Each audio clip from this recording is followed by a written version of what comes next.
안녕하세요. 대구에 사는 30대 여성입니다. 저는 현재 프랜차이즈 빵집에서 제빵사로 일하고 있어요.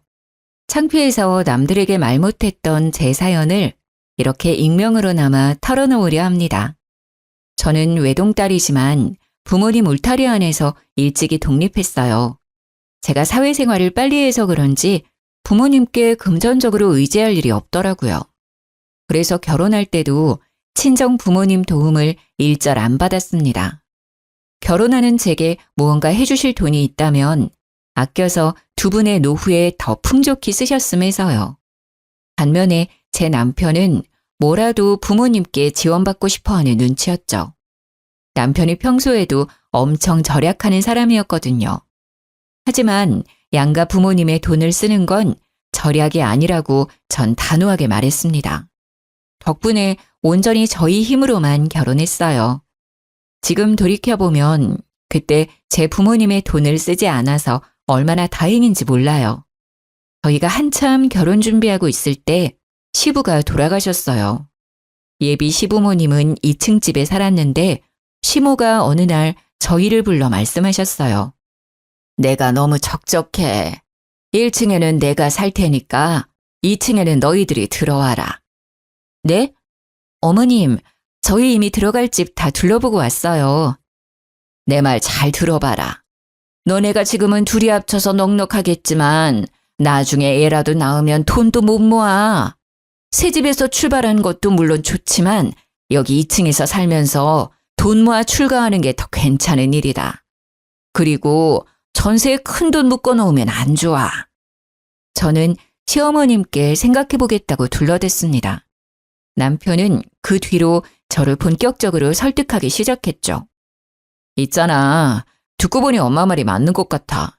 난 꼭 새 집 아니어도 돼. 당신이랑 나 일하는 곳도 엄마 집에서 더 가깝잖아. 당신은 어때? 절대 싫어. 말이 1, 2층 나뉘는 거지 같이 사는 거나 마찬가지잖아. 내가 친정에서도 일찍 독립했는데 어떻게 어머님이랑 살아. 무조건 부정적으로 생각하지 말고 잘 생각해봐. 우리 엄마도 슈퍼일에서 바쁘고 너도 일하고 나도 일하잖아. 사느라 바빠서 서로 1, 2층 사는 것도 금방 잊을걸? 엄마가 너 불편할 수도 있다고 아예 2층에는 올라오지도 않을 거라 했어. 엄마 말대로 우리 나중에 아이를 위해서 지금 선택 잘해야 돼. 남편이 씀씀이가 해픈 사람이라면 모르겠는데요. 절약 정신이 엄청 투철한 사람이라 그땐 믿음이 갔어요. 고민하다가 결국 시모의 집 2층에 딱 2년만 살기로 했죠. 하지만 몇 달 사이 저는 시모의 민낯을 봐버렸어요. 여보, 우리 화장지 일주일 전에 사지 않았나? 그때 엄청 세일해서 샀었잖아. 근데 왜 절반밖에 안 남았지? 혹시 회사에 몇 개 가져갔어? 회사 비품이 있는데 네가 못하러 가져가. 당신 보니까 휴지 한 번에 너무 많이 쓰더라. 좀 아껴 써. 이상하네. 30개짜리인데 왜 10개도 안 남았지? 혹시 당신이 어머님 몇 개 갖다 드렸어? 말이 되는 소리를 해. 엄마가 슈퍼를 하는데 우리 휴지를 왜 가져가겠어? 그치. 참 이상하네. 앞으로 이 휴지는 사지 말자. 개수만 많고 길이가 엄청 짧나 봐. 눈속이 많은 것 같아. 저도 처음에는 제가 착각하거나 물건에 이상이 있는 줄 알았죠. 휴지를 시작해서 시모는 저희 집 식재료 서리를 했어요. 제가 선물하려고 미리 만들어 놓은 쿠키도 눈 깜짝할 사이 반이 사라져 있고요. 바나나라도 한 송이 사오면 하루도 안 되어서 반 송이가 남아 있었어요. 고기 같은 것도 세일해서 몇 킬로 사놨는데 먹으려고 하면 부피가 엄청 줄어있더라고요. 남편이 없는 시간에도 음식이 증발하니까 저는 1층에 사는 시모가 가져간 거라 확신했죠. 저는 아까운 것보다 말없이 가져가는 시모의 행동이 좀 너무하다는 생각이 들었어요. 어머님, 슈퍼에 안 파는 물건들은 저희한테 부탁하시면 마트에서 사올게요. 그런데 말없이 2층에서 가져가시는 건 좀 자제해 주세요. 그중에는 저희가 먹을 식재료도 있지만 제가 선물하거나 개인적으로 써야 하는 것들도 있거든요. 너 그게 뭔 소리냐? 네? 너 지금 되게 웃긴다. 내가 너희 집 물건에 손이라도 대고 있다는 말이냐? 어디 시어머니를 도둑으로 몰아? 너네 집에 뭐가 사라졌는데? 어머님, 진짜 아니세요? 저희 열쇠는 어머님만 가지고 계시고 제가 장봐온 것들은 계속 반 이상이 없어져서요. 고기들이나 채소, 그리고 휴지나 생필품 같은 것들요. 아니, 얘가 생사람 잡네. 나 아니라고.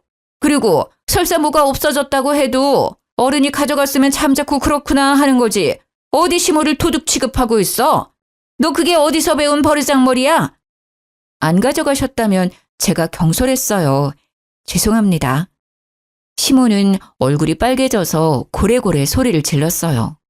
당황한 듯 말도 더듬어서 저는 시모라 더욱 확신했죠. 저는 우선은 사과를 하고 물증을 확보하기로 했죠. 그날 이후로 시모의 이상행동이 더 심해졌거든요. 설탕이나 소금도 덜어갔는지 반이 텅텅 비고 보란듯이 여기저기 가루를 다 흘러놨더라고요. 제게 화나서 현장을 더럽게 해놓는 듯 했어요. 그리고 빵 같은 것도 가위로 자른 게 아니라 손으로 반씩 뜯어가 있는 흔적이 있었고요. 하다 새로 산 수건까지 반씩 가위로 다 잘라갔더라고요. 저는 수건을 보고 더 이상 참을 수 없어 시모에게 따지러 1층에 내려갔습니다. 어머님, 해도 너무하신 것 아닌가요? 위생적으로도 정말 불쾌해요. 빵을 손으로 뜯어가시고 설탕, 소금, 조미료도 다 흘려놓으시고 계속 이러시면 여기서 못 살아요. 그리고 수건은 가져가시려면 그냥 5장 가져가시지. 왜 반을 다 잘라놔서 못 쓰게 만드세요? 어머, 저거 말하는 것 좀 봐. 야, 증거 있어? 네가 가져갔다는 증거 있냐고. 어디서 말도 안 되는 소리를 하고 있어. 수건 얘기는 나와서 말인데 너 그거 살 때 1층 사는 시애미 생각은 안 나디? 어떻게 한 번을 시애미 위해서 자발적으로 사오는 게 없어. 그래놓고는 툭 하면 뭐가 사라졌다고 1층까지 내려와서 매번 난리를 부려? 엄마, 그게 다 무슨 소리야? 당신 미쳤어? 아니, 나이 든 시어머니한테 이게 무슨 경우야? 당신이 착각한 거 가지고 지금 우리 엄마 의심하는 거야? 착각? 의심? 당신이 이걸 보고도 그런 말을 하는지 보자. 어머님, 그때 소금이랑 설탕 가져가셨을 때 계단에 다 흘리셨더라고요. 2층 계단부터 1층 현관까지 가루 흘린 거 제가 사진 찍어놨어요. 그리고 가위로 잘라간 수건이요. 화장실 수납장 한 번만 볼게요. 저는 남편에게 증거 사진을 보여주고요. 시모의 화장실에 있는 반쪽짜리 수건도 찾았어요. 너 그만두지 못해? 톡한 것. 어디 저딴 게 며느리라고 들어와서 감히 내 집에서 살면서 물건 좀 나눠 썼다고 날 도둑 취급해? 어머님, 외롭다고 2층으로 들어오라고 한 건 어머님이시고요. 월세도 30만 원씩 드리고 있잖아요. 제가 뭘 어떻게 더해요? 생필품 필요하시다면 나눠드릴 건데 그걸 왜 자꾸 몰래 가져가시는데요? 그것도 비상식적인 행동으로요. 너 말이 너무 심한 거 아니야? 우리 엄마가 그런 건 잘못했어. 근데 네가 애초에 그렇게 날이 서 있는데 뭐 필요하다고 말이라도 꺼내실 수 있었겠어? 알아서 네가 엄마한테도 갖다 주면 좀 좋아? 그럼 살림을 아예 같이 하자는 거야? 언제는 1층이랑 2층에 나눠 살자며. 뭐 생활비도 어머님까지 셋 같이 내면 되는 거야?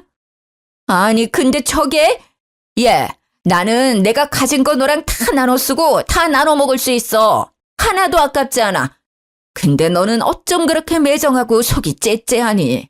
그것 좀 가져갔다고 유난을 이렇게나 떨어대냐고. 남편이랑 시어미한테 주제도 모르고 큰 소리 치는 꼴 봐라.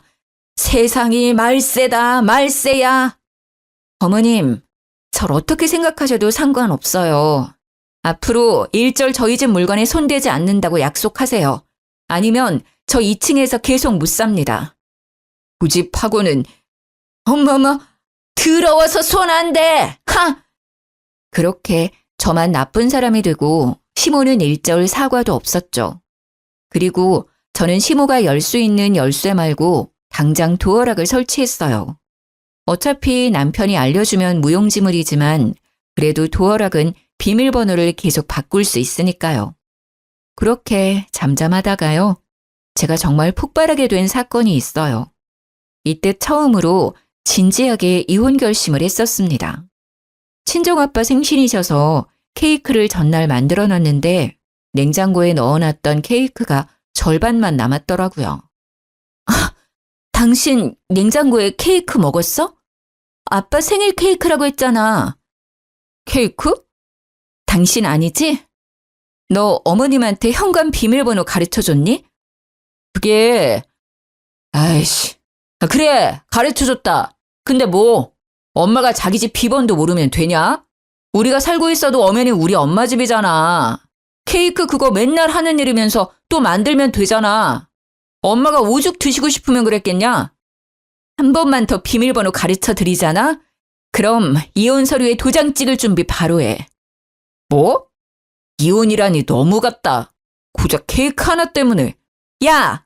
당장 도장 찍고 싶어? 이혼 사유 지금까지로도 충분해. 서류 가져올까? 어? 알았어. 안 가르쳐 줄게. 근데 나도 중간에서 엄청 괴로워. 엄마랑 둘이 해결하던지 너 알아서 해. 나한테 그만 이야기하라고. 내가 알아서 처리할 거야. 그니까 넌 끼어들 생각하지 마. 뭘 어쩌려고 저러는 거야. 어머님이 그때 가지신 거 다 나눠 쓸 수 있다고 했잖아. 나도 어머님이랑 다 나눠 써야지. 1층 열쇠 내놔. 당신은 있지? 뭐? 싫어. 내놓으라니까? 저는 그렇게 복수를 다짐하고 남편에게 1층 집 열쇠를 받았습니다. 시모가 피부가 엄청 좋은 편인데요. 냉장고나 다른 물건들을 가져가는 것보다 시모가 아껴 쓰는 화장품을 쓰기로 생각했죠. 화장대 보니까 비싼 화장품만 쓰더라고요. 열받아서 스킨로션이랑 영양크림, 아이크림, 눈에 띄는 건 전부 반 이상을 덜어갔어요. 서랍장에 안 뜯은 새 것까지 싹 다 반씩 덜어갔죠. 그랬더니 바로 반응이 왔습니다. 야, 너지? 너 맞지? 내가 그걸 얼마나 아껴 바르는 건데 내 화장품 어디 들어갔어? 당장 다 내놔! 너 주거침입에 도둑질에 아주 단단히 미쳤구나. 아니 문은 또 어떻게 열고 들어온 거야? 그 화장품들이 비싸기만 한 줄 아니? 단정된 것도 있고 미제도 있고 다 구하기 어려운 화장품들이라고. 시모는 자기 물건 한번 건드렸다고 기겁을 하더군요. 어머님, 왜 그러세요? 어머님께서 다 나눠 쓰시자고 먼저 말씀하셨잖아요. 냉장고 케이크 또 말없이 가져가셨길래 저는 암묵적으로 합의된 줄 알았는데요. 어머님 화장품이 저한테 엄청 잘 맞더라고요. 앞으로 따로 구매 안 하고 계속 같이 쓰려고요. 그리고요. 월세는 이제 안 내도 되죠. 어머님 저한테는 하나도 안 아깝다고 하셨으니까 2층 집 이제 그냥 저 주세요. 어머님 반 나누는 거 엄청 좋아하시잖아요. 아니, 뭐? 네? 2층 집 주실 거죠? 맞다. 어머님 귀걸이랑 목걸이 안 쓰는 것들요. 두 번째 서랍에 모아놓은 거 제가 다 봤거든요. 딱 절반만 챙겨서 저랑 같이 금은방 가서 녹여요. 어차피 안 쓰시는 것들인데 녹여서 저 반지 하나만 해주세요. 네? 2층 집도 금도 다 어차피 어머님 돈 나가는 거 아니잖아요. 있던 거 주시는 거니까 더 안 아깝죠? 너 진짜 그만해라. 내가 아무리 네 살림에 손을 댔어도 적당히 해. 어디 탐낼 게 없어서 시모 물건을 탐내. 왜요? 막상 주려니까 아까우세요? 저한테 어머님 물건들, 어머님이 가지신 것들 주실 거예요? 안 주실 거예요? 주실 때까지 저 한 발자국도 안 움직일 거예요? 저는 맑은 눈의 광인처럼 시모의 얼굴을 똑바로 마주보고요. 시모의 옷자락을 잡고 절대 놔주지 않았어요. 저는 그날 반나절을 넘게 시모를 붙잡고 있었어요. 힘이 다 빠진 시모는 제 행동에 질색팔색하더니 다시는 2층에 올라가지 않겠다 맹세했죠. 그 뒤로 무식하게 반씩 나누는 시모의 이상 행동은 멈췄습니다. 그나마 그때 남편이 끼어들지 않아서 저는 시모와 결판을 지을 수 있었습니다. 하지만 얼마 안 가 이혼을 하게 된 결정적인 사건이 터졌죠. 저희 남편이 엄청 짠돌이라서 휴지도 몇 칸씩 정해놓고 써요. 연애 때는 그래도 절약이 그렇게 심하지는 않았는데요. 결혼하고 나서 남편의 짠내가 부쩍 심해졌죠. 검소하면 좋지만 남편은 검소한 걸 떠나서 궁상 맞았죠. 저는 작년 생일 남편에게 두루마리 휴지를 받았거든요. 제가 휴지를 평소에 막 쓰기 때문에 아껴 쓰라고 선물해줬대요. 원래는 두루마리 휴지 3겹 쓰잖아. 근데 특별히 당신 생일이라서 4겹으로 샀어. 두꺼우니까 촉감이 더 좋을걸? 차라리 생일을 챙기지를 말던가. 당신은 왜 의미 없는 선물로 생일인 사람 기분 나쁘게 만들어? 아니, 그렇게 말하니까 나 너무 서운한데. 의미가 없다니. 다 의미 있게 고른 건데. 첫째, 당신은 휴지를 엄청 잘 쓴다. 둘째, 내가 당신을 너무 사랑하니까 휴지도 4겹으로 샀잖아. 남편은 차라리 말이나 하지를 말던가. 사람 열받게 속을 슬슬 긁더라고요. 그래서 저는 미리 이번 생일은 챙기지도 말고 휴지 같은 거 사오면 이혼할 줄 알라고 진지하게 말했죠. 생일 축하합니다. 케이크 만드는 와이프한테 케이크는 좀 그렇지? 그래서 일부러 생략하고 내가 색다른 케이크를 준비해놨지. 일단 먼저 이건 내 선물. 뭔데? 남편은 봉투를 제게 내밀었어요. 확실히 휴지를 받았을 때보다 심장이 두근거리기는 하더라고요. 열어봐. 많이는 못 넣었지만 당신 사랑하는 내 마음은 표현했어. 봉투를 여니 4만 원이 들어있더라고요. 남편은 또 신나서 액수에 대한 의미를 떠들었죠. 네, 사랑해서 4만 원이요. 저도 사람인지라 처음 돈 봉투를 보고 적어도 10만 원은 기대했는데요. 4만 원 보고 풀이 확 죽더라고요. 하지만 작년에 받은 휴지보다는 낫다 생각하며 스스로를 달랬죠. 챙겨줘서 고마워. 그럼 봉투 잠깐 나한테 줘봐봐. 초인종이 울리고 남편은 제게 줬던 돈 봉투를 다시 가져갔어요.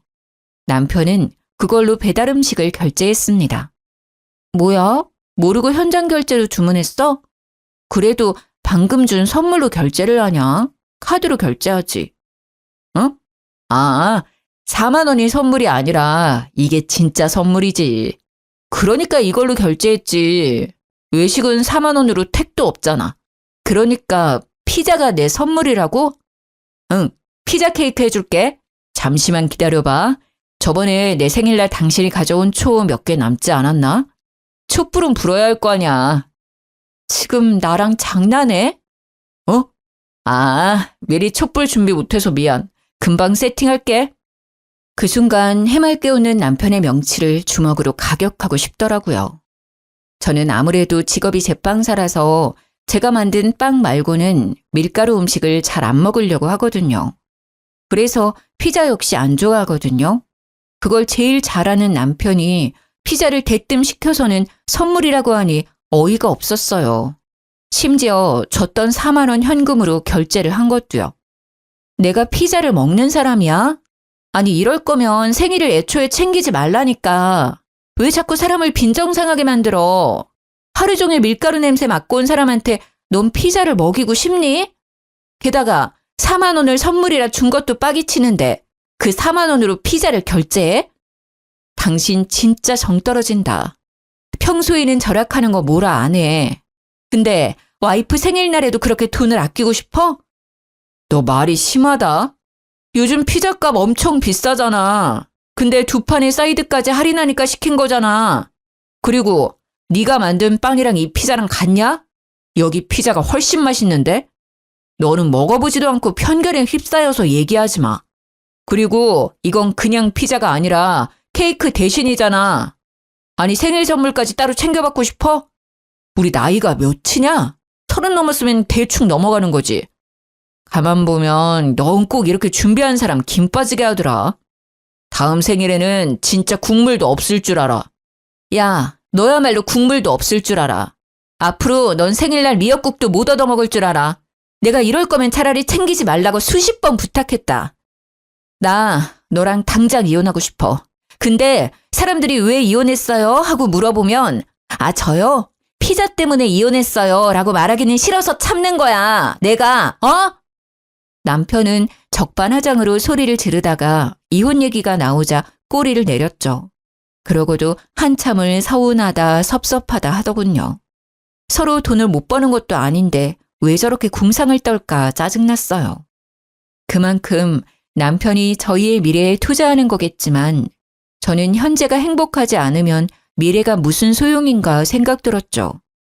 결혼을 했는데 행복하기는커녕 스트레스만 받아서 결혼한 걸 너무 후회했죠. 친정 부모님께는 자세한 이야기는 못하고 이혼을 살짝 언급해봤는데요. 부모님 두 분 다 그래도 남편이랑 자식은 있는 게 낫다 하셨죠. 자식 낳으면 저희 사이도 달라질 거라 하셨어요. 엄마께서는 몇 년 전 암 수술을 하셨거든요. 그때 아버지랑 제가 있어서 무척 든든하셨대요. 하지만 그런 부모님께서도 곧 남편의 정신 나간 행동에 혀를 내두르셨어요. 엄마가 정기검진 때문에 입원하셨을 때 일인데요. 제가 도시락을 신경 써서 준비했는데 엄마께서 영 못 드시는 거예요. 그리고는 과일이 너무 먹고 싶다 하셨어요. 저는 아차했죠. 음식에 신경 쓰다 보니 과일까지는 생각 못 했어요. 이상하게 메론이 너무 먹고 싶어. 메론 먹고 나면 입맛도 돌아올 것 같은데. 당신 조금만 기다려봐. 내가 얼른 백화점 가서 메론 사올게. 아빠, 사실 송서방 퇴근하고 오기로 했는데 안 그래도 그때 과일 사온다 했었거든? 그래, 역시 사위가 있어 든든하구만. 딸보다 사위가 낫네. 엄마 아빠가 병실 사람들에게 사위 자랑을 하시는 틈을 타 저는 얼른 신랑에게 전화를 걸어서 부탁했어요. 여보, 퇴근하고 올 때 과일 바구니 좀 사오면 안 돼? 백화점 과일 아니더라도 과일집에서 제일 비싼 과일 바구니를 좀 사줘. 내가 지금 당신한테 15만 원 보냈거든? 이 정도면 넉넉할 거야. 메론 드시고 싶다고 하셔서 메론은 꼭 사와야 돼. 그래? 장모님 검사는 다 했어? 이제 다 했는데 영 입맛이 없어서 못 드시네. 입이 쓰대. 과일 먹어야 밥도 드실 것 같아. 알겠어. 그럼 이따 봐. 여보, 맛있는 걸로 사와야 돼. 내가 돈 줬으니까 아끼지 말고. 여기 병실 사람들이랑 나눠 먹을 거란 말이야. 알았어. 내가 애냐? 알아서 사갈게. 조심해서 와. 저는 노파심에 남편에게 계속 강조했습니다. 하지만 남편은 결국 한 귀로 듣고 한 귀로 흘렸죠. 좋았어요, 장모님. 아이고, 미안해서 어떡하지? 종일 일하느라 배고플 텐데 여기까지 와서 어떡해. 자네 왔는가? 오늘도 고생 많았네. 아니에요. 당연히 와야죠. 과일 드시고 싶다고 하셔서 잔뜩 가져왔어요. 남편은 비닐봉지를 달랑달랑 흔들더라고요. 저는 우려했던 일이 벌어지자 당황해서 온몸이 굳었어요. 많이도 사왔구만. 친정아빠는 애써 웃으며 봉지를 받으셨어요. 이거는 장모님이 좋아하시는 바나나. 너무 안 익으면 당장 못 드시니까 잘 익은 걸로 준비했어요. 그리고 참외가 메론이랑 맛이 비슷하잖아요. 참외는 제가 잘 깎으니까 얼른 손 씻고 깎아올게요. 그리고 토마토요. 토마토가 암 환자한테는 그렇게 좋다잖아요. 저 잘 사왔죠? 펼쳐놓고 보니 바나나는 너무 익어서 새까맣게 얼룩덜룩했고요. 남편은 메론 대신 참외를 먹으라고 하더라고요. 토마토도 너무 익어서 터졌는지 쉰내가 올라왔어요. 과일 상태를 보는데 딱 봐도 일반적인 과일이 아니라 떨이 상품 같았어요. 남편은 그 와중에 과일을 병실 사람들에게 나눠주려고 했어요. 벙찐 저와 친정부모님을 대신해서 병실의 할머니께서 한마디 하시더라고요. 에이, 기분 나쁘게 저리 안 치워? 아니, 예쁜 것만 먹어도 모자랄 판에 아픈 사람들한테 지금 뭘 먹이려고 하는 거야? 장모 병문안을 오는데 웬 쓰레기들을 가지고 왔어? 저 사람이 사위 맞아요? 남편의 얼굴이 새빨개지더라고요. 저는 더 새빨개지라고 주저없이 뺨을 날렸어요. 지금 나 때린 거야? 미쳤어? 그래, 때렸다. 어디 감히 이딴 것들을 내밀어. 너 내가 돈 입금한 거 어쨌어? 아니, 어딜 가면 이런 과일들을 파는데 돈 주고 사는 게 가능한 상태야 이게? 어디서 이것들 주워왔냐고? 마음 여린 친정엄마께서는 속상해서 우시고요. 친정아빠는 해도 해도 너무한다고 하시더라고요. 자네 맞을만 하지 않았나? 자네 행동을 돌이켜봐. 해도 해도 진짜 너무하구만. 저번에 우리 집에 들고 온 명절 선물 세트 기억나나? 사돈어른이 챙겨줬다면서 들고 온 그 쓰레기들 말이야. 다 유통기한 지났던데 그것도 혹시 일부러 준 건가? 인터넷에서 10,000원이면 살 싸구려 기름이랑 통조림 세트들. 안 그래도 기분이 나쁜데 유통기한까지 지난 걸 감히. 그러고도 모자라 이제는 장모 병원에서까지 주접을 떨어. 미친 건 내 딸이 아니라 자네가 단단히 미친 것 같네. 시모 슈퍼에서 오랫동안 팔리지 않은 명절 선물 세트를요. 남편이 친정에 갖다 주고 있었어요. 친정 부모님께서는 처음에 남편이 뭘 몰라서 저러겠지 싶었답니다. 절약이 너무 몸에 밴 사람이라 생각한 거죠. 저는 뒤늦게 그 사실을 알고 이 인간과 더 이상 살 수 없겠다 싶었죠. 소란스러워지자 병실에서 나가달라고 간호사들이 찾아왔어요. 먹지 못하는 그 과일들을 챙겨 남편과 함께 병원을 나왔습니다. 야, 너 진짜 돌았구나. 우리 집을 뭐 어떻게 생각한 거야? 너도 너네 집도 질린다 질려. 원래 과일은 후숙시켜서 먹어야 제맛이야. 지금 내가 사온 것들도 겉보기에는 그래도 당도가 가장 높을 때라고. 뭘 알지도 못하면서. 아니 장모님 입이 쓰다고 해서 일부러 사왔구만. 감히 단체로 나한테 이딴 취급을 해? 너 아직도 정신 못 차렸구나. 당도 높은 과일 너나 많이 쳐드세요. 저는 들고 있던 과일들을 남편의 차에 실으려고 하는데 뒷좌석에 예쁜 과일 바구니를 발견했어요. 너 이거 뭐야? 김현숙 여사님? 생신 축하드립니다. 하! 뭐야? 너 내가 준 15만 원으로 어머님 줄 과일 산 거야? 우리 엄마는 당도 높은 쓰레기 주고 너네 엄마는 비싼 과일 바구니 주려고? 아니, 그게 아니라 내 말 좀 들어봐. 곧바로 예쁜 과일 바구니를 챙겨서 뒤로 빼두고 저는 작업을 시작했습니다. 바나나를 벗겨서 남편 차의 창문에 문질렀죠. 남편이 가진 것 중 가장 비싼 게 그 외제차였거든요. 모든 것을 절약하면서 차만큼은 품위 유지를 해야 한다고 비싼 차를 타고 다녔죠. 나중에 저희를 정말 좋은 곳으로 데려다 줄 차라면서요. 좋은 곳은 남편 혼자나 가라고 저는 예쁘게 차를 장식했어요. 잘 익은 토마토가 남편 차에서 터질 때마다 남편은 경악했죠. 그만해! 제발 내가 잘못했어. 토마토는 안 지워져. 그만하라고! 내가 잘못했어.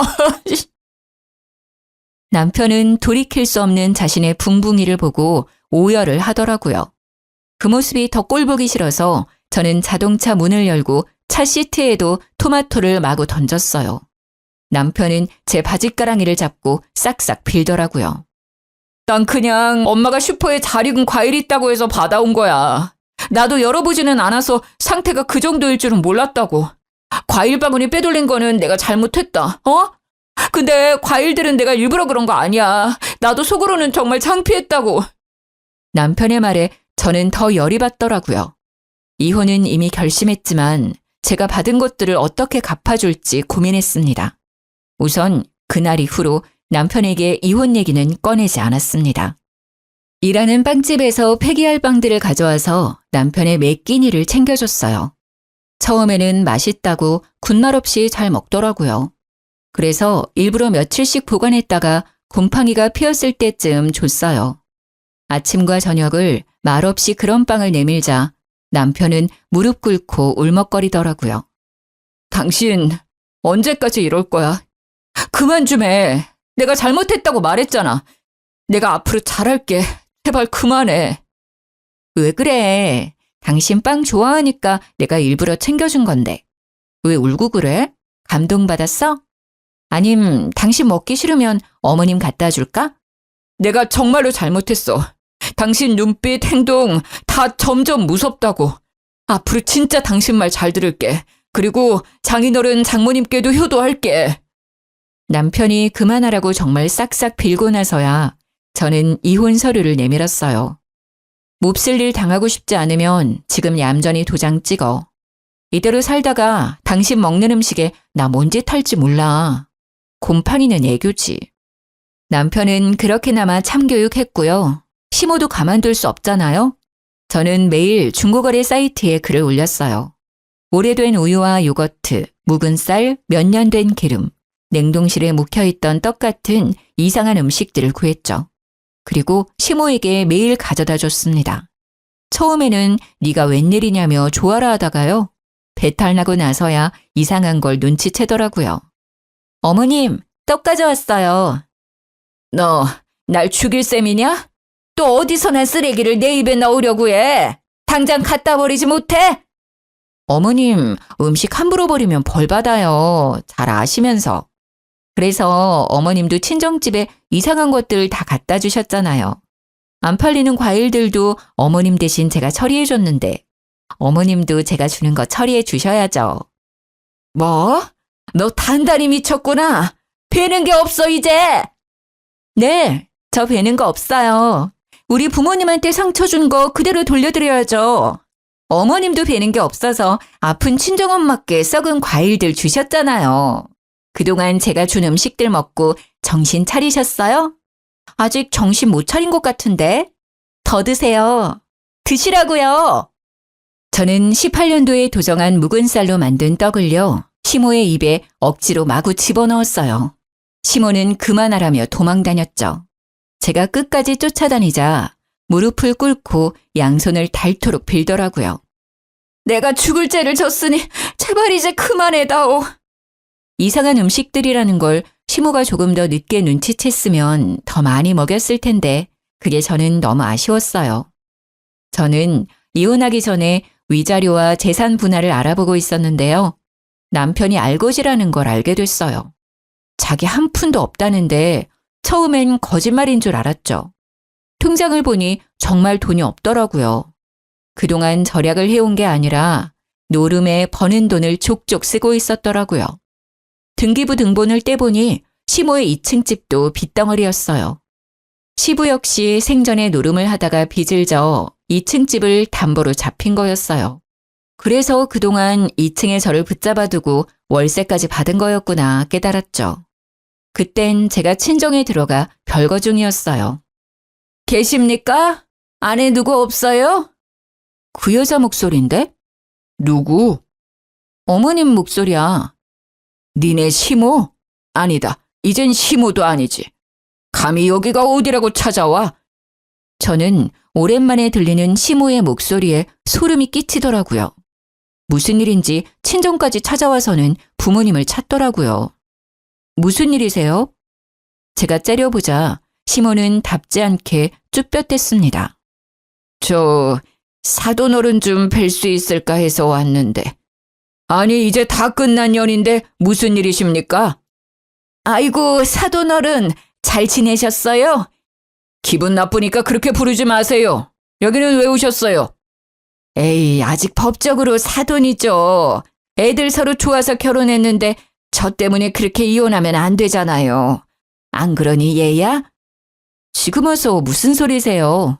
돌아가세요. 그걸 아는 분이 됐습니다. 이미 돌이킬 수 없는 일이니 이만 돌아가세요.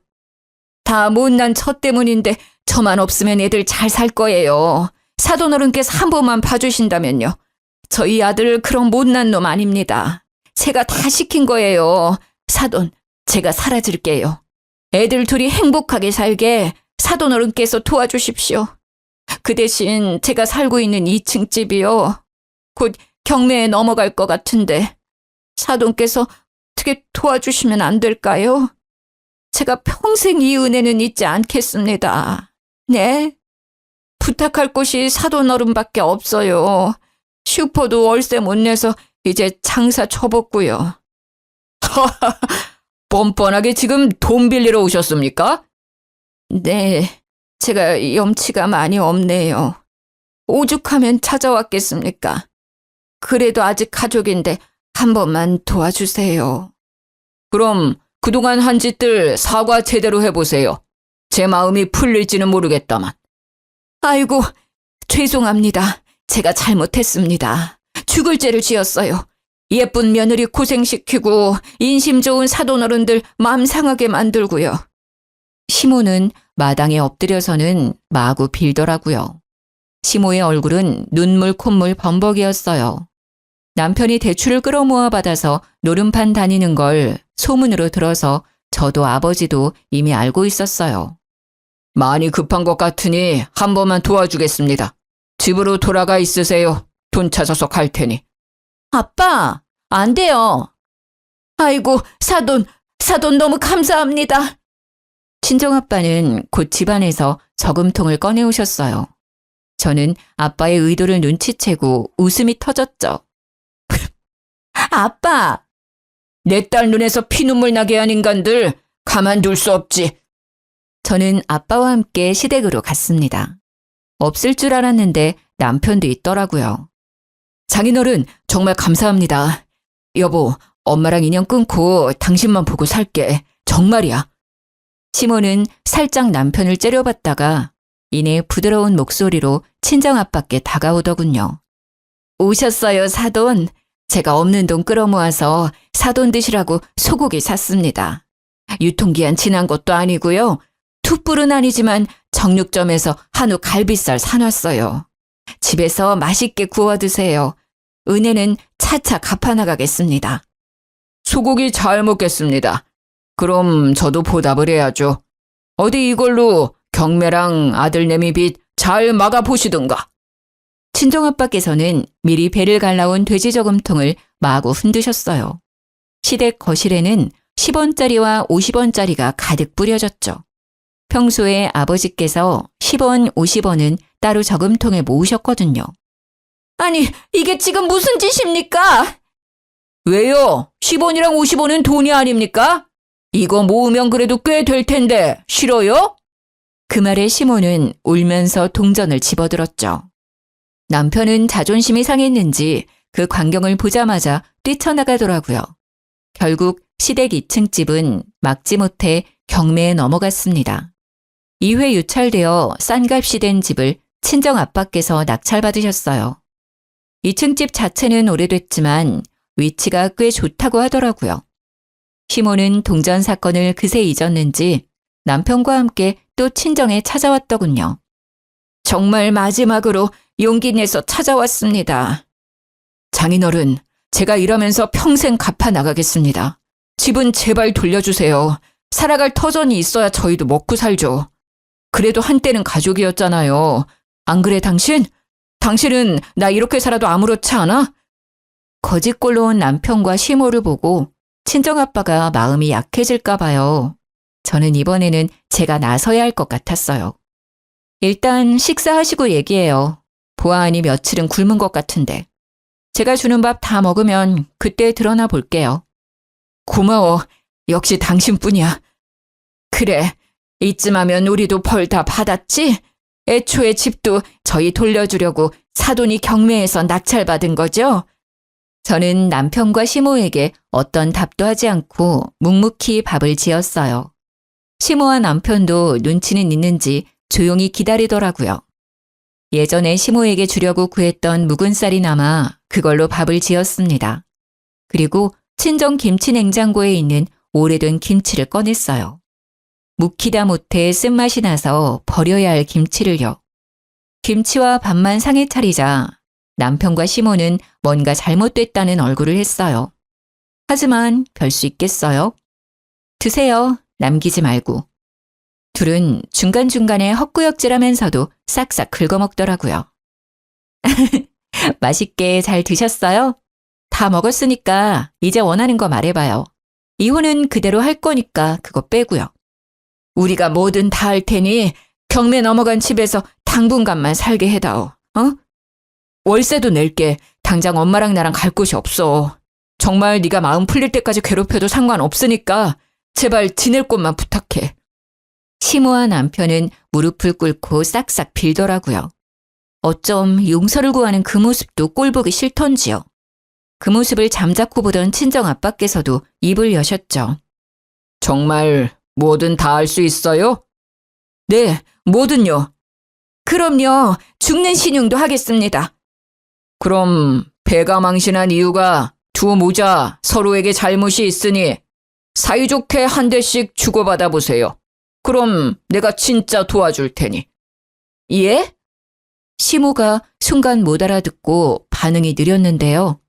반면에 남편은 아빠의 말이 끝나자마자 한치의 망설임 없이 시모의 뺨을 때렸습니다. 한 대씩만이라고 얘기했는데 굳이 자기 엄마 양쪽 뺨을 때리더군요. 이야, 이 자식아! 어디 엄마한테 손을 올려! 이 나쁜 자식아! 시모는 열받았는지 남편 뺨을 마구 때리다가 발로 걷어차더라고요. 남편은 참지 않고 늙은 엄마에게 또 손을 올리더라고요. 저와 아빠는 그 모자를 말리지도 않고 돕지도 않았어요. 대신 경찰에 신고를 했습니다. 웬 거지가 집에 들어왔는데 안 나가네요. 시모와 남편은 발악을 하면서 끌려나갔습니다. 온갖 악담을 퍼부었던 것 같은데 한 귀로 듣고 한 귀로 흘렸어요. 아빠가 낙찰받은 시모의 2층 집은 뼈대만 남기고 철거했어요. 그 자리에 지금 1층은 베이커리, 2층은 카페 짓고 있습니다. 곧 부모님이랑 같이 가게를 운영하게 됐어요. 친정아빠가 제목 유산이라고 미리 주셨거든요. 원래 일하던 빵집은 저번 주에 그만두고 이미 제 가게 직원들 구하고 메뉴 선정하느라 정신이 없었는데요. 소문나르기 좋아하는 동네 사람들 덕에 전 시모와 전 남편의 근황을 알게 됐습니다. 요즘 매매도 가격이 높지만 보증금 월세도 다 어마무시하잖아요. 전 남편은 원룸 겨우 얻고 시모는 시골에 내려갔다네요. 들어보니 전 남편이 늙은 엄마랑 어떻게 같이 사냐고 시모를 엄청 구박하고 쫓아냈대요. 갈 곳 없는 시모는 시골로 내려가서 숙식 지원해주는 곳에서 밭일하고 있다네요. 그리고 전 남편이 애지중지하던 외제차도요. 대출받아서 산 거더군요. 그것도 다 못 갚아서 신고당했더라고요. 이혼 숙려 기간 중 연락 와서 경찰서 오라는데 저는 이혼했고 일 없다 했죠.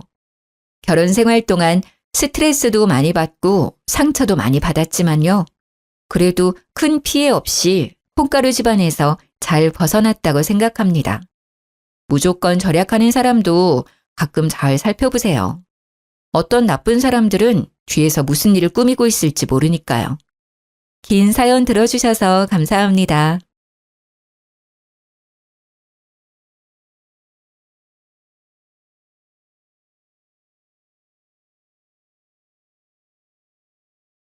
안녕하세요. 서울에 살고 있는 39살 주부입니다. 결혼하는 여자라면 시월드 무시할 수 없죠. 저도 마찬가지로 결혼 전 시월드에 대한 걱정을 아예 안 할 수가 없었어요. 저도 당할 각오를 하고 결혼하게 된 거였는데요. 역시나 저도 피해갈 수 없었습니다. 왜냐하면 시어머님이 될 분이 정말 대단한 분이거든요. 보통 결혼하기 전에 시어머님을 한번 찾아뵙잖아요. 전 결혼 전 시어머님을 뵙는 순간 나 시집살이 예약됐구나 라는 것을 단번에 느낄 수 있었습니다. 제가 어떤 시월드에서 결혼 생활을 하게 됐는지, 제가 얼마나 답답한 삶을 살았는지 털어놓고 싶어 결국 사연을 보내봤어요. 남편과 전 결혼할 때 양가 부모님께 도움을 받지 않았어요.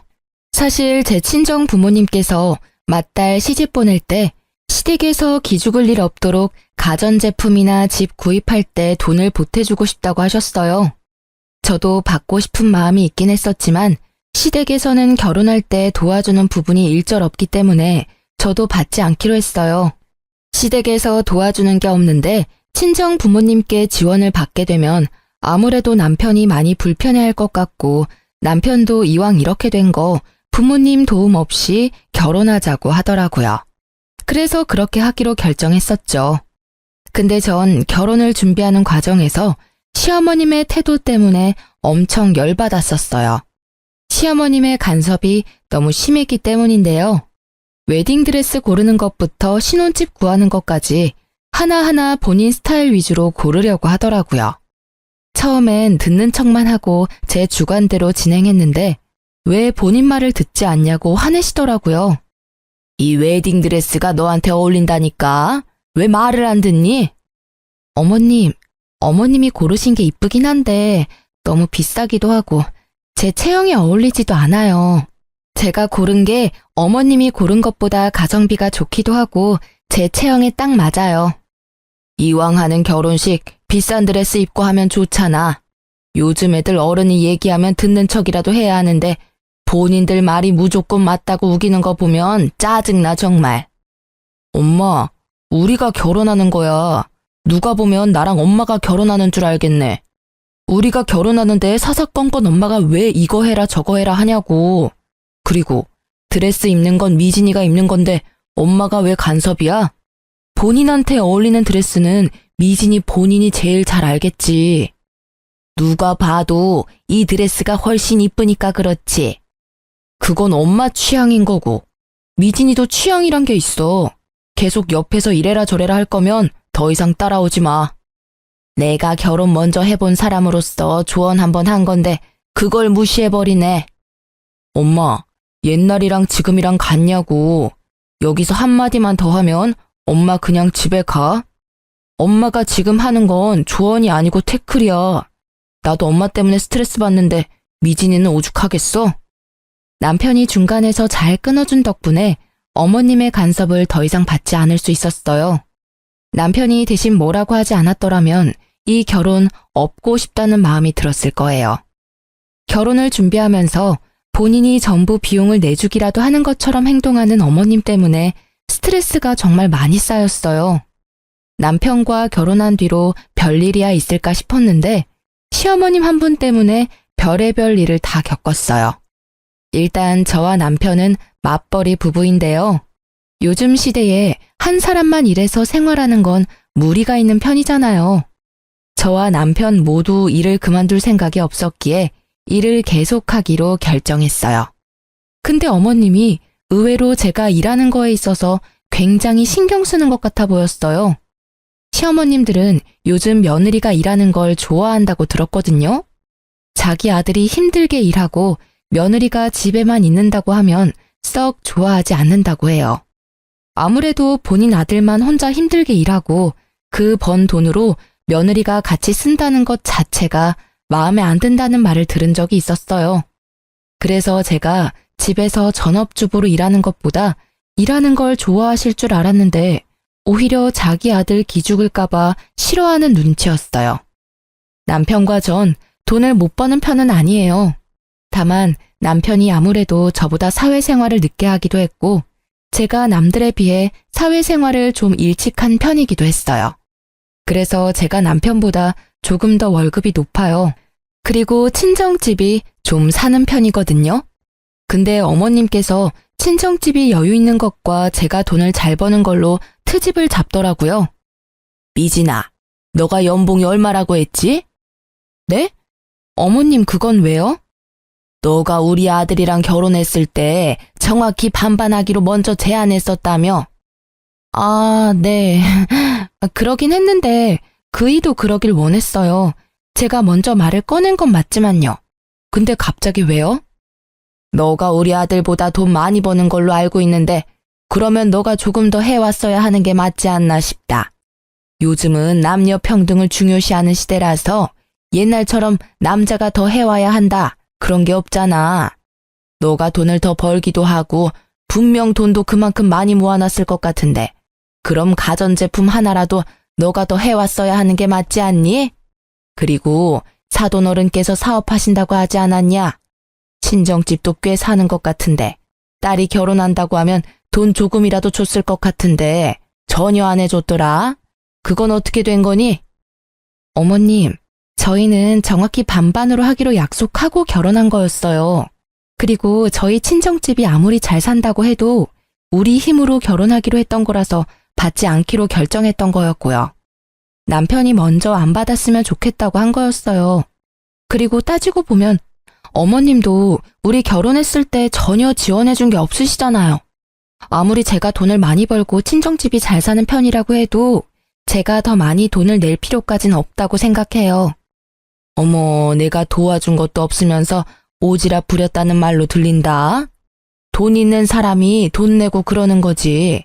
쪼잔하게 딱딱 나누고 그러면 어떡해? 부부라는 애들이 너무 재고 그런다. 애초에 경제권도 한 사람이 다 관리하기로 했던 게 아니라 각자 번 돈은 각자 관리하기로 했어요. 그리고 남편도 누가 더 했느니 안 했느니 그런 걸로 싸우기 싫다고 반반으로 했으면 했고요. 그렇게 약속까지 했는데 친정 부모님한테 돈 받아서 하는 건 아니라고 생각했어요. 있는 것들이 더한다고 너가 딱 그 꼴이다. 우리 아들이 돈 없는 부모 만난 게 죄지 죄야. 미안하다. 내가 돈이 너무 없어서 너희 결혼할 때 단돈 10원도 지원 못 해줘서. 앞으로 너한테 돈 달라는 말도 못 하겠다. 어머님, 너무하세요. 앞으로 돈 문제로 꼬투리 안 잡았으면 합니다. 결혼이 아무리 집안 대 집안이라고 해도 양가 부모님께서 도움을 준 게 아니라면 이렇게 하나하나 트집도 잡아서는 안 된다고 생각해요. 그리고 저희 친정집이 돈이 많은 건 맞지만 제가 많은 게 아니잖아요. 그건 오로지 부모님 돈입니다. 어머님이 자꾸 저희 친정집 걸고 넘어지는 거 듣고 싶지 않고 앞으로 친정집 얘기하시면 저 가만히 듣고만 있지 않을 거예요. 야, 시어머니로서 할 수도 있는 말을 왜 이렇게 안 이꼽게 듣니? 너 이제까지 그렇게 배워가며 살았니? 이제 막 시집 온 애가 못하는 말이 없네. 말 따박따박 대꾸하는 것 봐. 이제 너 남편도 아주 잡아먹겠다 얘. 제가 잘못한 부분이 있으면 이렇게 말하지도 않죠. 제가 잘못하지 않는 일로 트집 잡으시면 저도 할 말은 하겠습니다. 어머님과 대화할 때마다 이런 식으로 돈으로 시작해서 돈으로 끝날 때가 많았어요. 제가 돈을 좀 벌고 친정집이 잘 사는 편이니까 콩고물 떨어질 게 없나 생각할 때도 많았고요. 본인한테 조금이라도 돈이 들어오지 않거나 자기 아들이 조금이라도 손해보는 것 같으면 항상 자기가 돈이 없는 게 죄라면서 절 항상 나쁜 사람으로 만들더라고요.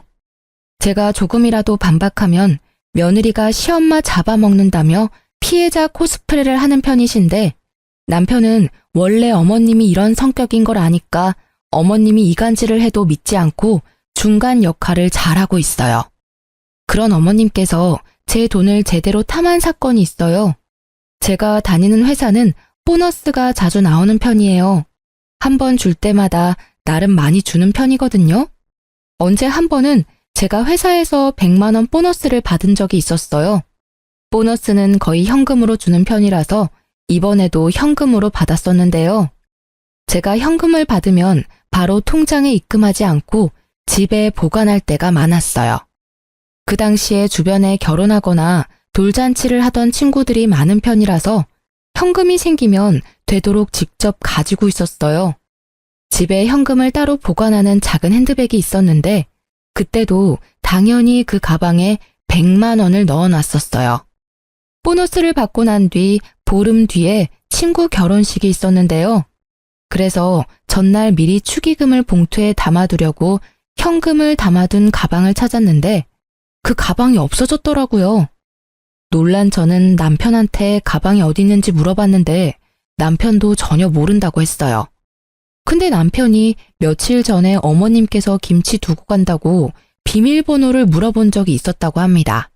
그 순간 어머님이 딱 의심되더라고요. 그래서 저와 남편은 모른 척하고 어머님을 저희 집에 불렀습니다. 어머님, 지난번에 저희 집에 와서 김치 두고 가셨다면서요? 제가 정신이 없어서 감사 인사를 못했네요. 아, 그럼 그때 내가 준 김치 아직도 안 먹어봤겠네? 지금이라도 알았으니 오늘 저녁에 먹어봐. 네.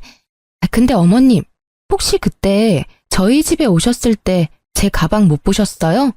검정색 핸드백인데요. 아, 그거? 내가 가져갔는데. 지갑이랑 핸드폰만 딱 넣고 다니기 좋아서 내가 가져갔었지. 그건 왜? 어머님, 그래도 그 가방 제 물건인데 말이라도 좀 하고 가져가셨어야죠. 거기 안에 현금 있었죠? 현금? 그건 왜? 그 가방 제가 현금 보관할 때 쓰는 가방이에요. 그거 돈 안 쓰고 그대로 두셨죠? 이따 집 가실 때 제가 집까지 차로 모셔다 드릴 테니까 그 가방 저한테 돌려주세요. 현금 그대로 담아서요. 나 그 현금 좀 썼는데 괜찮니? 어머님, 그 돈 쓰시면 어떡해요. 말도 없이 가방 가져갔으면서 그 현금까지 마음대로 쓰시면 어쩌자는 거예요? 엄마, 도대체 왜 그래? 남의 돈을 왜 마음대로 쓰냐고. 그냥 거기에 돈이 있기도 하고 내가 가방 가져갔는데 한동안 말이 없길래 당연히 까먹은 돈인가 보다 생각하고 썼지. 아이, 그렇다고 그렇게까지 화낼 일인가? 엄마, 그거 도둑질이야. 아무리 까먹은 돈이라고 해도 그렇지. 그걸 왜 엄마가 혼자 판단하고 써? 얼마나 썼길래 그래? 50만 원 정도 썼어. 그 가방 안에 있던 돈은 보너스 100만 원 말고도 여윳돈 200만 원이 더 있던 상태였어요. 총 300만 원이 있었던 상태인데 어머님께서는 그 중에서 50만 원을 이미 썼다고 합니다. 처음엔 어머님이 쓰신 돈 안 받고 남은 금액만 돌려받을까 생각했었는데 어머님이 괘씸하기도 해서 돌려받기로 했습니다. 남편도 그렇게 하자고 했었고요. 저와 마찬가지로 어머님의 행동에 화가 많이 났었고 실망했다고 해요. 그래서 남편은 오히려 2배로 돌려달라고 말하기까지 했더라고요. 남편이 화를 크게 내니까 그 화를 이기지 못한 어머님께서 결국 저희한테 2배로 돌려주셨어요. 남은 금액도 그대로 돌려받았었고요. 엄마한테 그 돈 주는 게 그렇게 아깝냐고 크게 한 소리를 듣긴 했었지만 잘못된 건 바로 잡아야 한다고 끝까지 돌려받기로 했어요. 그 뒤로 한동안 어떤 일도 일어나지 않고 잠잠하게 지내고 있었는데 방심하고 있을 때 일이 하나 더 터졌어요.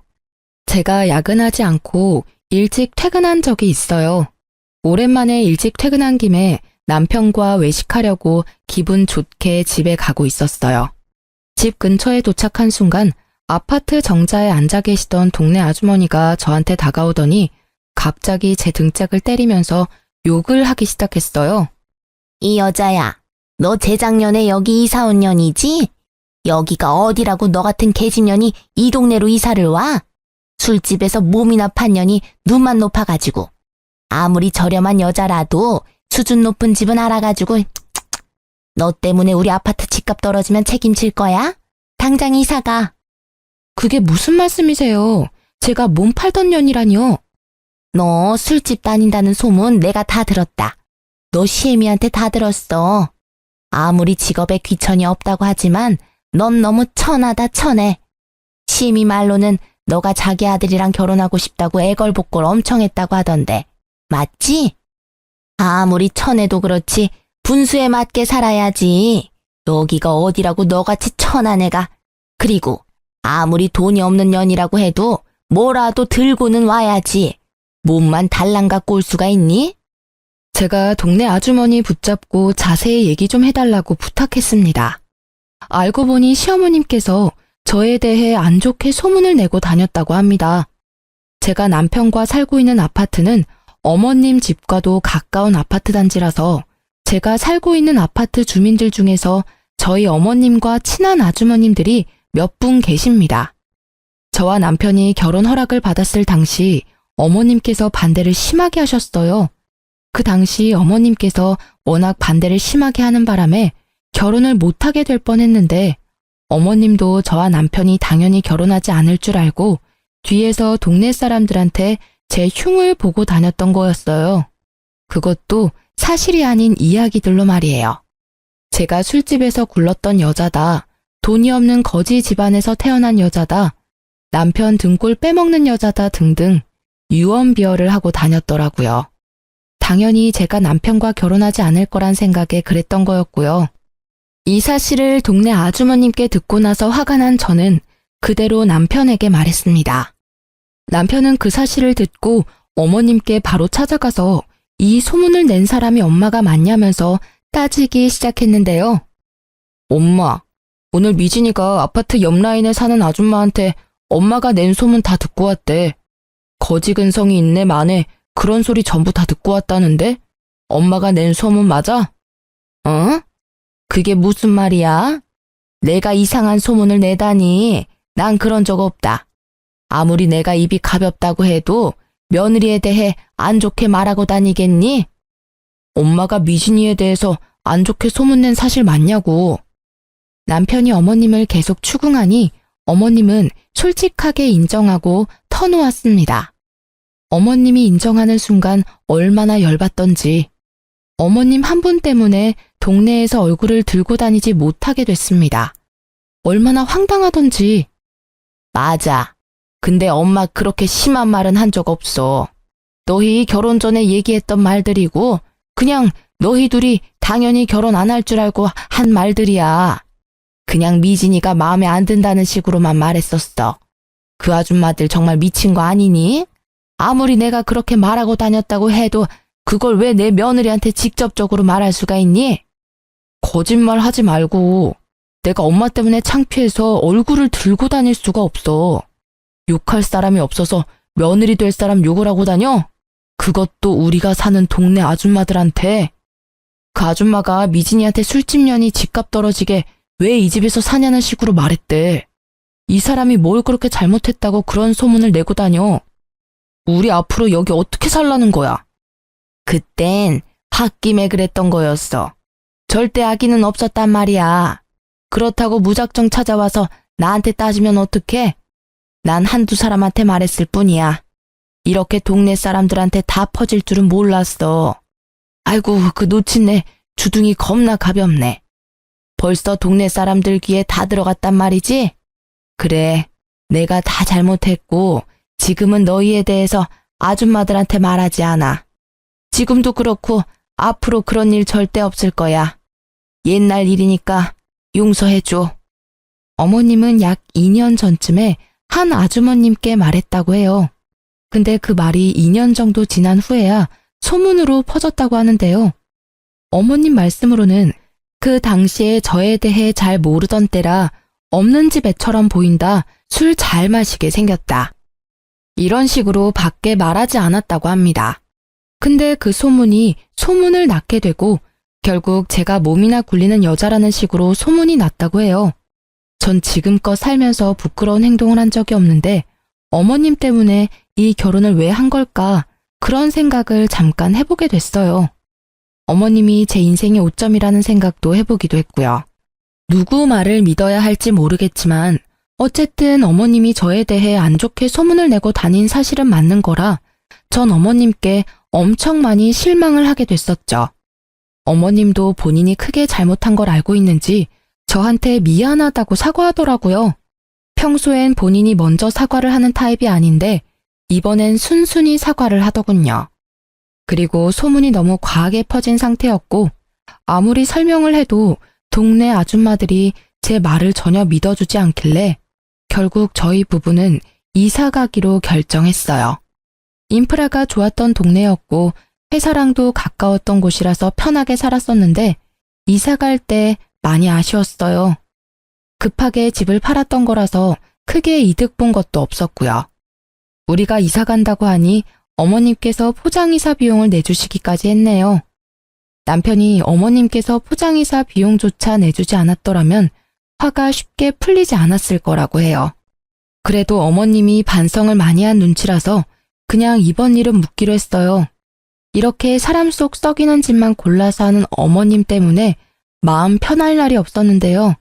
그런 어머님께서 사고를 또 치게 됐습니다.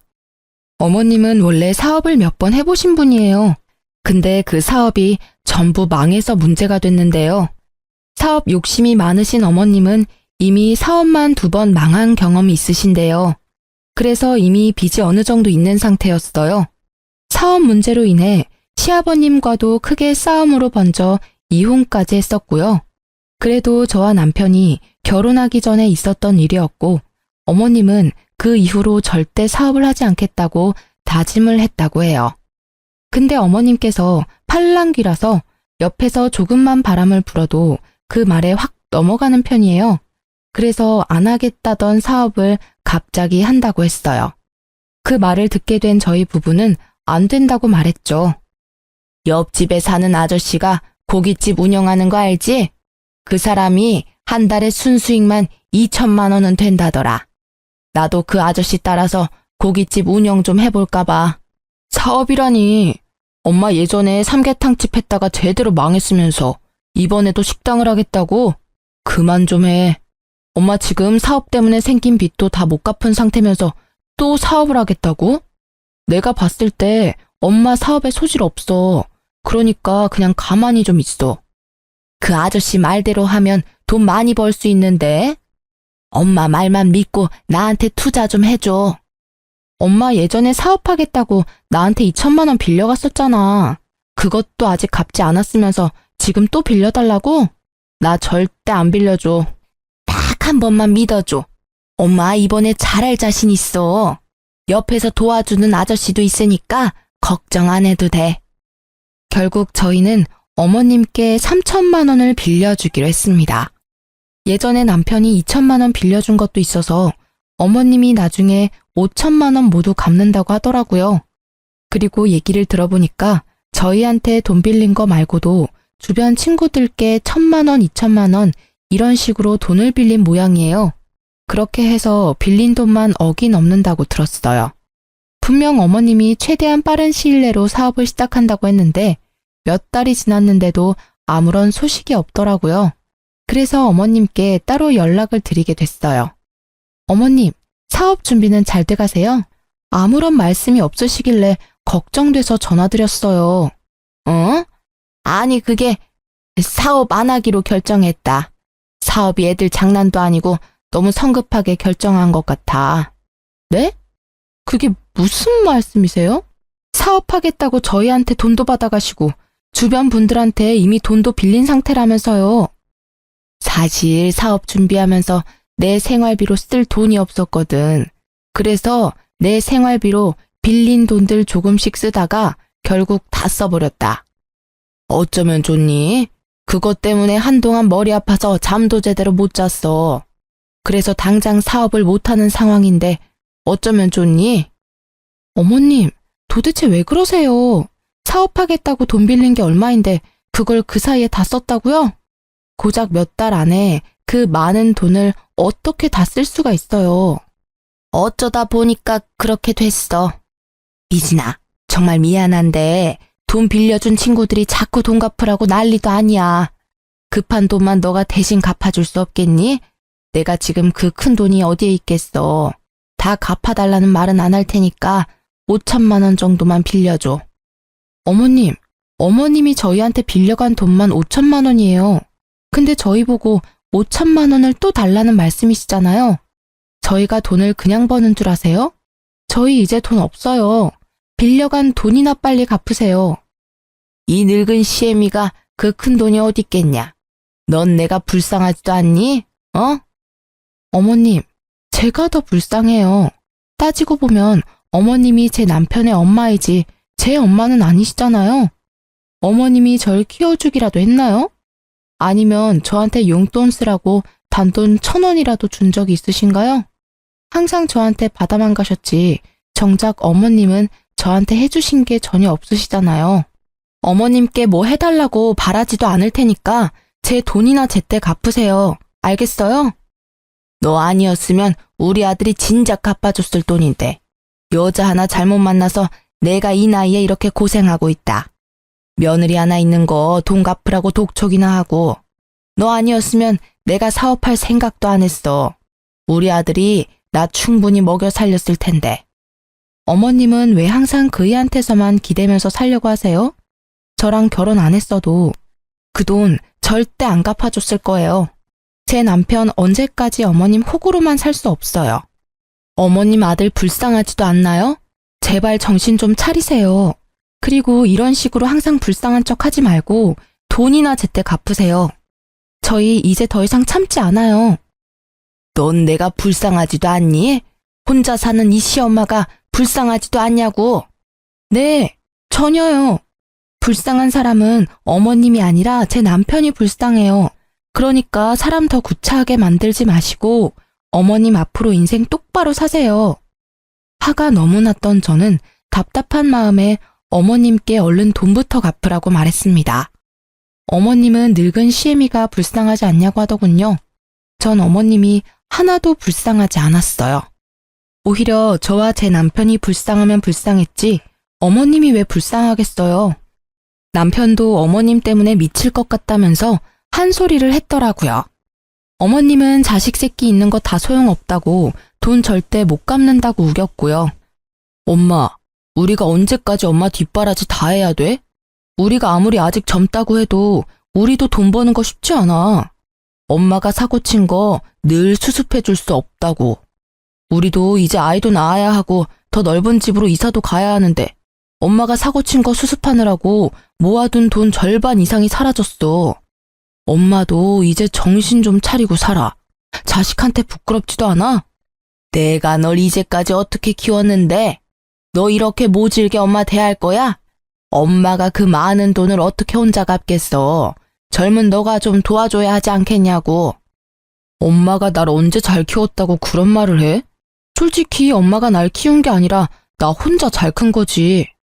이런 식으로 자꾸 안 갚으려고 하지 말고 당장 갚아요. 안 갚으면 평생 엄마 안 보고 살 거니까 그런 줄 알아요. 뭐? 엄마를 안 보고 산다고? 그래, 평생 보고 살지 말거라. 나도 너 같은 새끼 자식이라고 생각 안 하고 살으마. 그깟 돈 얼마나 된다고 참. 그 말 꼭 지키세요. 안 갚는 순간 우리 바로 소송 겁니다. 그런 줄 아세요. 그리고 돈 갚는 얘기 아니면 나한테 전화하지 말고요. 엄마 얼굴 꼴도 보기 싫으니까. 너 엄마 진짜 안 보고 살 거야? 그리고 소송이라고? 그게 애미한테 할 소리야? 엄마가 나한테 한 행동은 부모로서 잘한 짓이고 나 이제 부모 같지 않은 엄마한테 잘할 필요 전혀 없다고 봐. 그러니까 없는 정까지 떨어지게 만들지 말고 제발 조용히 좀 살아요. 남편도 어머님 때문에 많이 지쳤는데 안 보고 산다는 말까지 하더라고요. 어머님도 그런 남편이 밉고 싫었는지 여자 하나 잘못 만나서 본인 팔자 본인이 망친다는 말을 하면서 저희와 안 보고 산다고 하셨어요. 그 뒤로 어머님은 본인이 살고 있던 집을 팔아서 저희한테 빌린 돈 전부 갚았습니다. 어머님이 집을 팔고 나니까 약 1억 3천만 원 정도 됐다고 하더라고요. 거기서 저희한테 6천만 원 정도 주셨습니다. 어머님이 저희한테 빌려간 돈 5천만 원과 함께 이제껏 이것저것 가져간 자잘한 돈이 많았었기 때문에 총 6천만 원을 저희에게 주셨어요. 그리고 남은 돈이랑 급한 불을 끈 모양입니다. 근데 이제까지 빌린 돈을 전부 갚을 돈은 아니었기 때문에 여전히 독촉 전화를 받는다고 해요. 돈이 급하게 갚기 위해 집을 판 어머님은 한동안 사우나에서 지낸 것 같았어요. 근데 이것도 할 짓이 못 되니까 결국 허름한 단칸방에서 지내고 있다는데요. 그것도 달동네에 있는 곳이라서 집까지 가려면 한참 걸어가야 한다고 해요. 그 뒤로 어머님과 안 보고 살고 있었는데 어머님은 혼자 힘으로 돈 갚는 게 힘드셨는지 몇 달 만에 저희를 찾아왔는데요. 원래 만나고 싶지 않았었는데 그래도 마지막으로 뵙기로 했어요. 어머님, 어쩐 일이세요? 왜 그동안 연락 안 받았니? 100통은 넘게 한 것 같은데. 제가 어머님을 왜 만나야 해요? 원래 우리 안 보고 살기로 한 거잖아요. 그래, 그랬었지. 미진아, 내가 정말 미안했다. 나 용서해 줄 수 없겠니? 내가 너무 철이 없었어. 내가 앞으로 너한테 돈 달라는 소리 안 할게. 그러니까 나 데리고만 살아줄 수 없겠니? 진짜 돈 갚아달라는 말 절대 안 할게. 그냥 나 이 집에서 살게만 해줘. 어머님, 당장 나가주세요. 저 어머님 데리고 살기 싫어요. 저희가 뭘 믿고 어머님을 데리고 살아요? 사람은 절대 변하지 않는데요. 나 너무 힘들다. 제발 나 한 번만 용서해다오.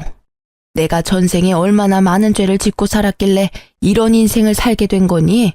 내가 죄가 많아서 그렇다. 죄가 많아서.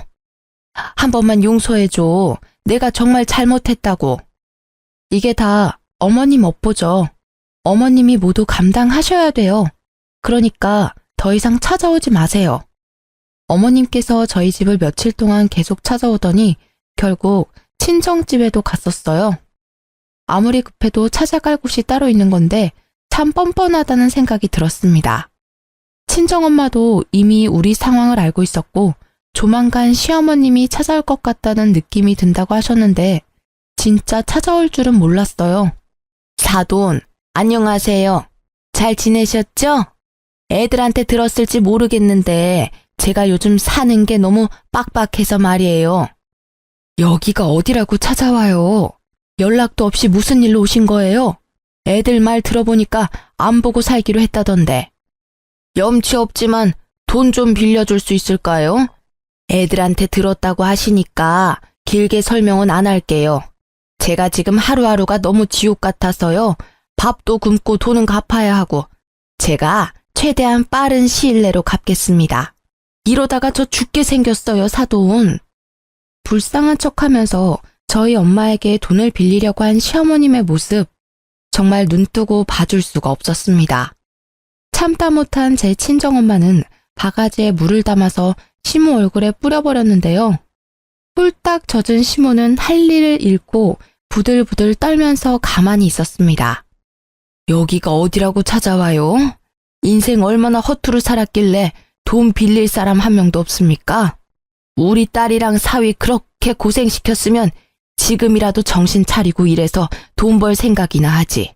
아직도 그렇게 궁상맞게 돈 빌리고 다니세요?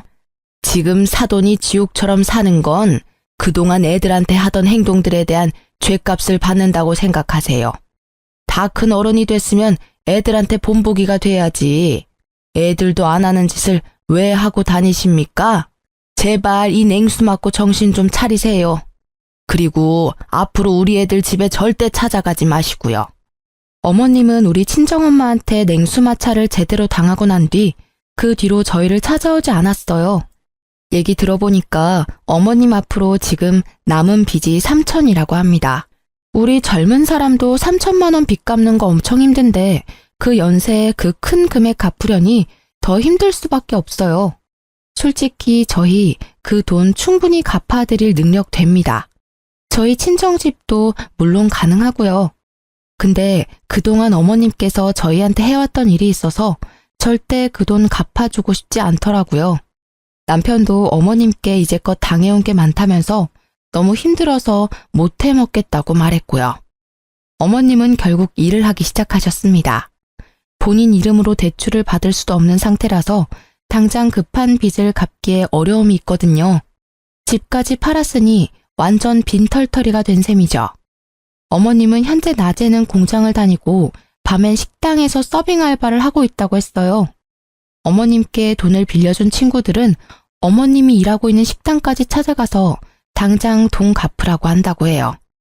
하지만 어머님은 당장 갚을 돈이 없어서 매달 조금씩 쪼개가며 갚고 있다고 합니다. 식당 사장님께선 매번 이런 식으로 영업 방해할 거면 그만두라고 말했다고 해요. 어머님이 사정사정해서 잘리진 않았답니다. 저 같아도 매일 친구들이 찾아와서 돈 갚으라고 말한다면 자르고 싶을 것 같아요. 그 이후로 어머님과 직접 대면한 적은 없는데 최근에 어머님 근황에 대해 알게 된 게 있었어요. 어머님이 식당에서 설거지를 하다가 주방 바닥에 남아있던 물기 때문에 결국 미끄러져 넘어졌다고 해요. 그래서 그것 때문에 허리 디스크에 걸렸다고 합니다. 현재 디스크가 터진 상태라서 하반신 마비까지 이어질 수 있는 상황이래요. 그래서 당장 입원하고 수술을 받아야 하는 상황이라고 하는데요. 어머님이 현재 상태가 너무 좋지 않은 관계로 어머님 대신 식당 사장님께서 직접 전화하셔서 지금 어머님 상태에 말씀해 주셨습니다. 근데 저희와 전혀 상관없는 일이라고 알아서 해결하라고 말씀드렸어요. 그리고 일하다가 다친 거니까 식당에서 알아서 산재 처리를 하라고 말했습니다. 어머님이 일하고 있는 식당 사장님께서도 어머님과 저희 부부관계에 어느 정도 알고 있다고 해요. 그래도 그렇지. 시어머님이 다친 상태인데 그렇게 매몰차게 대해도 되는 거냐고 하더군요. 이제까지 우리 시어머님 자식으로 며느리로서 살아보지 않으면 그렇게 말할 수 없을 것 같아요. 우리처럼 반응이 나오는 게 정상일 겁니다. 매정하다고 생각해도 어쩔 수 없어요. 그리고 제가 허리 디스크를 갖고 있어서 아는데 그거 빨리 치료하지 않으면 큰일이거든요. 결국 움직이지 못하고 누워만 있는다고 하는데 그건 본인이 알아서 해야 할 일이라고 생각해요. 남편도 어머님이 다쳤다는 걸 알고 있어도 크게 신경 쓰지 않았고요. 최근에 시어머님과 이혼하고 조용하게 살고 계셨던 시아버님께 연락이 왔었는데요. 한동안 시아버님과 연락을 못하고 지냈는데 갑자기 시아버님께 연락이 와서 몹시 놀랬어요. 아버님은 저희에게 연락하셔서 무슨 일이길래 너네 엄마가 자기한테까지 연락하게 만드냐고 묻더라고요. 알고 보니까 시어머님이 아버님한테까지 연락을 한 모양이더라고요. 모든 상황을 설명해드렸더니 그 옆에 아직도 정신 못 차렸다면서 그 허리디스크 수술 절대 시켜주지 말라고 저희한테 단호하게 말씀하시더라고요. 아버님께서 죽든 말든 알아서 하고 빚부터 병원비까지 절대 돈 한 푼 못 준다고, 그리고 지금 잘 살고 있는 애들 앞길 절대 망치지 말고 쥐 죽은 듯이 살라고 경고까지 했다고 합니다. 어머님은 아버님께 죽고 싶지 않다고 사람 한 명 살린다 생각하고 돈 빌려달라고 사정을 했다네요. 근데 아버님은 그런 어머님의 연락을 받지 않고 무시하고 있다고 합니다. 아버님도 어머님과 함께한 결혼 생활이 지옥 같았다고 합니다. 20년 가까이 같이 사는 동안 아버님이 어머님 대신해서 갚아준 돈만 1억이 넘는다고 해요. 그렇게 하지 말라고 한 사업에 대한 욕심을 포기하지 못해서 자주 싸웠다고 하더라고요. 계속 사업은 망하고 중간중간 까먹은 돈이 너무 많아서 결국 지친 나머지 이혼을 결정하게 된 거라고 합니다. 제 남편을 보고 억지로 살아보려고 했었지만 평생 정신 못 차릴 여자라는 것을 제대로 경험하고 결국 이혼을 결정했다고 해요. 처음엔 제 남편 데리고 나올 생각이었는데 어머님이 자기 아들까지 뺏어갈 생각 죽어도 하지 말라고 했었고 기절까지 할 정도였어서 결국 제 남편만 두고 나왔다고 합니다. 그 당시 어차피 남편도 다 큰 상태라서 남편은 어머님 옆에 남기로 결정했고요. 근데 남편은 그때 어머님을 선택한 게 정말 후회가 된다고 하더라고요. 시부는 저희에게 남편도 못 참는 일을 자식이 책임질 필요는 절대 없다고 죄책감 갖지 말고 우리 부부 앞날만 신경 쓰라고 하셨습니다. 최근 어머님의 소식을 듣지 못했어요. 여전히 건강과 빚 때문에 하루하루 지옥 같으시겠죠. 저희 부부는 어머님과 연락을 안 한 뒤부터 모든 일이 잘 풀리기 시작했어요. 어머님 때문에 아버님과도 연락을 잘 못하고 있었는데 어머님과 연락을 안 한 뒤부터 아버님과 자주 연락하고 살았었습니다. 이혼하게 된 건 다 어머님 때문인데 어머님은 항상 아버님이 자기 그냥 버리고 간 나쁜 사람이었다고 욕을 했었거든요. 그래서 결혼식 올릴 때도 아버님을 초대하지 못했습니다. 항상 그게 마음에 걸렸었는데 이젠 아버님께 최선을 다해 잘해드릴 생각이에요. 남편도 울면서 아버님께 사과했고요. 오히려 아버님은 어른 때문에 자식이 괜히 고생만 하는 것 같다고 미안하다고 사과를 하시더라고요. 그리고 우리 결혼할 때 조금이라도 보태주고 싶었다며 저희한테 주기 위해 이제껏 돈을 모았다고 하더라고요. 무려 7천만 원이란 돈을 주셨습니다. 그리고 저희 부부는 아이를 갖게 됐는데요. 아이가 태어난 지 몇 달 되지 않았어요. 아이가 태어나기 전 조금 더 큰 집으로 이사 갔고요. 아버님이 저희에게 7천만 원을 주신 덕분에 수월하게 이사 갈 수 있었어요. 방이 4개인 집인데 아버님과 같이 살기로 했는데요. 처음에 아버님이 같이 사는 걸 피하셨는데 앞으로 저희가 효도 많이 하고 싶다고 사정을 해서 같이 살기로 했습니다. 말은 같이 살기 싫다고 말씀하셨지만 속으로는 많이 좋으셨나 봐요. 맨날 웃음만 가득하시고 우리 아기 돌보는 재미도 많이 있으신 모양이에요. 어머님과 이혼한 후 혼자 사시면서 많이 적적했을 텐데 지금이라도 제 남편과 행복하게 잘 살았으면 합니다. 그동안 해드리지 못한 효도 많이 해드리고 싶어요. 이제 막 태어난 아들도 아버님이 좋은지 남편에게 안겨있는 시간보다 아버님께 안겨있는 시간이 더 많아요. 아버님과 같이 살다 보니 어머님과 살았던 시간이 정말 최악이었다는 걸 몸소 느낄 수 있었습니다. 진작에 아버님을 모시고 살 걸 후회하기도 했고요. 남편은 지금까지 어머님과 같이 살았던 시간이 정말 지옥 같았고 힘들었다고 말합니다. 그동안 아버님께 자주 연락을 못 드린 게 정말 후회스럽다고 하고요. 아버님은 항상 아들이 그리워서 울었다고 하시는데 그 말을 듣는 순간 저희 부부는 많이 울었습니다. 다른 집 시어머님도 제 시어머님처럼 다 이러시는 건지 모르겠지만 전 제대로 시집살이를 겪었네요. 남편은 외동아들이라서 모든 걸 다 책임져야 한다는 책임감이 강했는데 그 책임감 이제 느끼지 않아도 돼서 너무 행복하다고 합니다. 앞으로 남편, 아버님, 저와 제 아이 이렇게 넷이서 남은 인생 잘 살 생각입니다. 지금도 물론 잘 지내고 있고요. 저처럼 시어머님 때문에 많은 고생을 한 분이 계시다면 참지 마시길 바래요. 아무리 결혼이 집안 대 집안이라고 해도 시부모님이 아무리 남편의 어머님이라고 해도 아닌 건 아니라고 확실히 행동할 필요가 있어요. 지금까지 제 사연 들어주셔서 감사해요.